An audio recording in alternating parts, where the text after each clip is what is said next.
Gregory was born in Rome, Ostrogothic kingdom in AD 540 to a Roman legionaries and his Sicilian or Roman wife across from the ruins of palaces on Palatine Hill.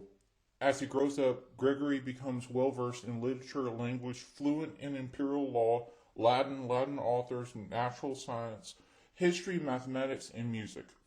Upon establishing the monastery of St. Andrew on Palatine Hill, Gregory creates a community in the borders between the ancient and modern, what we nowadays call medieval Germanic West, and the ancient and modern, what we nowadays call medieval Roman East. Within his view of monastic views, he holds a strict view of the life of a monk from the time he takes his vows to the time he dies.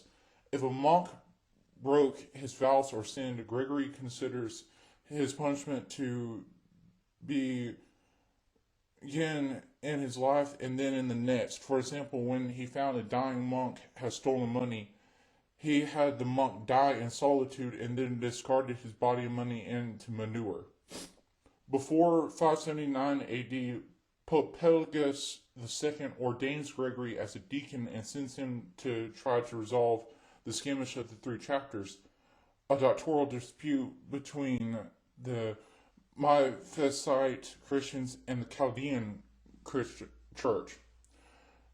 In AD 579, the Pope chooses Deacon Gregory as his ambassador to the imperial court in Constantinople. As he holds clerical officers to a strict code of conduct, he unsettles the Byzantine crown when he writes several lengthy canons protesting the legitimacy of the deposed Archbishop John III Shoslacius of Constantinople.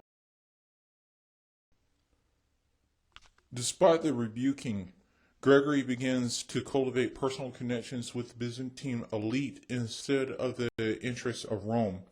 After Gregory takes issue with the aged Archbishop Eutychius of Constantinople over his treatise on the general resurrection,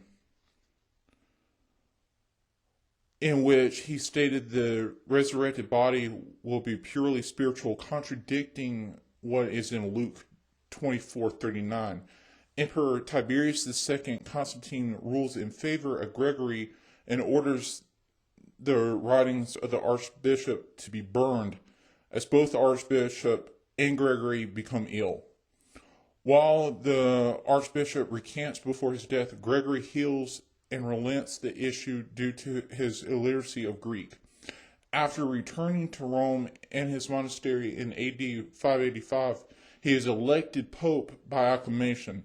In his early pontificate, he has to contend with the divisions of the Western Church with regard to the Gallic influences of the territorial families, the disconnected Visigothic Spanish bishops, and the foot of the Lombard dukes, besides the growing rivalry between the Eastern churches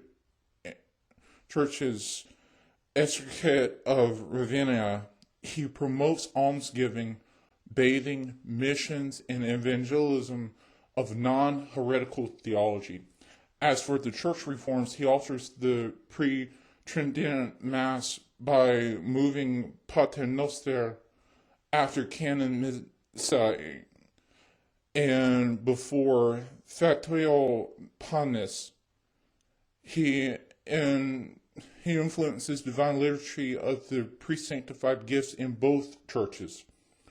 When he passes into the bliss of heaven on March 12, AD 604 in Rome, he leaves the identifications of Mary Magdalene with Mary of Bethany and the center woman of Luke's account, as well as the beginnings of what will become the Gregorian chants.